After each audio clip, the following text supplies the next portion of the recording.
តនេះជីវិតពិតពុំគប់គ្រួសារក្រខ្វះទ្រព្យថែមទាំងភ្នែកពីងកាគ្មានលទ្ធភាពឲ្យខ្ញុំចូលរៀនត្រូវរស់នៅឆ្ងាយពីគ្រួសារជីវិតផ្ញើអាត្មាអង្គការគ្រួសារថ្មីវ័យ11ឆ្នាំខ្ញុំចាប់ផ្ដើមដើរច្រៀ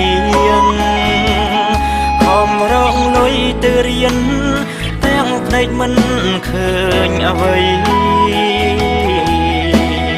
ជីវិតនេះពិតជាលំបាកគេស្អប់គេខ្ពើមប្រមាថមើលងាយជីវិតរស់គ្មានពេលថ្ងៃឈឺចាំតែម្នាក់ឯងទោះទៅដល់ទីណាក៏គេស្អប់ខ្ពើមសុំកុំរឿងកុំអាងជនពិការដូចជារូបខ្ញុំចូលរៀងខ្ញុំច្រៀងរៀមរត់ពីជីវិតដ៏ត្រដោហើយសុំថ្លែងអំណរដល់ចិត្តសណ្ដោងរបស់អស់លោកទោះតែក្តីច្រើនក្តីតែអាចជួយជីវិតមួយនេះដែលមានទុក្ខសោកសូមឲ្យអស់លោកជួបតែសេចក្តីសុខដ៏ល្អ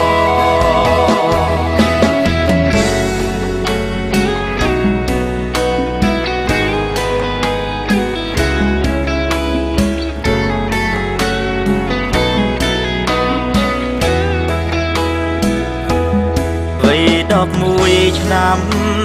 ខ្ញុំចាប់ផ្ដើមដើរច្រៀង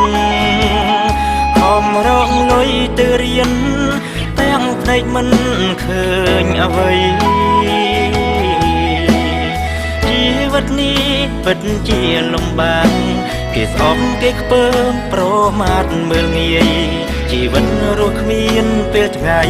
ឈឺចាំតែម្នាក់ឯងទៅដល់ទីណាក៏គេស្អប់ខ្ពើមសុំកុំរឿងកុំអាងជនពិការដូចជារូបខ្ញុំចូលរៀងខ្ញុំច្រៀងរៀមរត់ពីជីវិតដ៏ត្រដោហើយសុំថ្លែងអំណរដល់ចិត្តសណ្ដោងរបស់អស់លោកទោះតែក្តីច្រើនក្តីតែអាចជួយជីវិតមួយនេះដែលមានទុក្ខសោកសូមឲ្យអស់លោកជួបតែសេចក្តីសុខដ៏ល្អ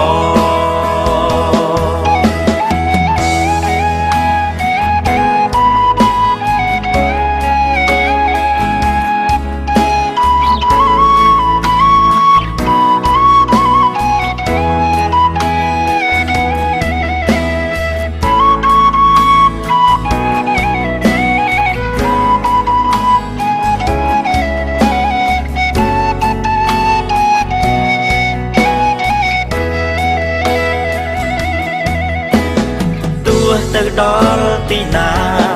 ក៏គេស្អប់ខ្ពើមសុំកុំរឿងកុំអាងជនពិការដូចជារូបខ្ញុំចូលរៀងខ្ញុំច្រៀងរៀមរត់ពីជីវិតដ៏ត្រដោហើយសុំថ្លែងអំណរដល់ចិត្តសណ្ដោងរបស់អស់លោកទោះតែក្តីច្រើនក្តីតែអាចជួយជីវិតមួយនេះដែលមានទុក្ខសោកសូមឲ្យអស់លោកជួបតែសេចក្តីសុខដ៏ល្អ